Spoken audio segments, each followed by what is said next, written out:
We have one last segment I want to share with advisors, investors. This is really kind of a strategy slide, give people something to think about here. We have three well-known indexes that are represented in these summary statistics.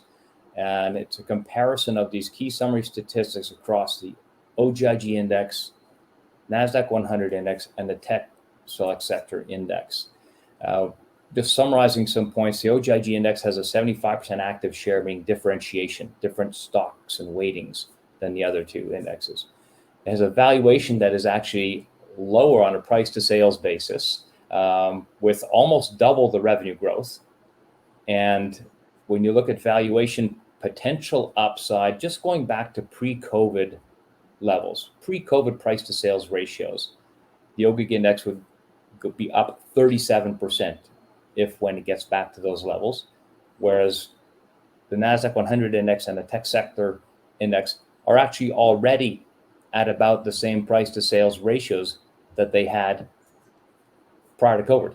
Now, the stocks might be a bit different price because the sales is a bit of a different level across all these as well. When you think about sales growth, well, it's growing faster for the OGIG index at about 48% instead of in the 20s for the other two indexes.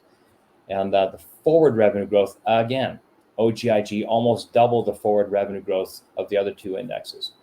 So, Kevin, what do you think this represents, not just to you, but to advisors and investors, and how to think about positioning their allocation to technology? It's all about the active share. In other words, how different is it from traditional indices that are I'm not going to say mired, but have too much legacy in them that isn't growing?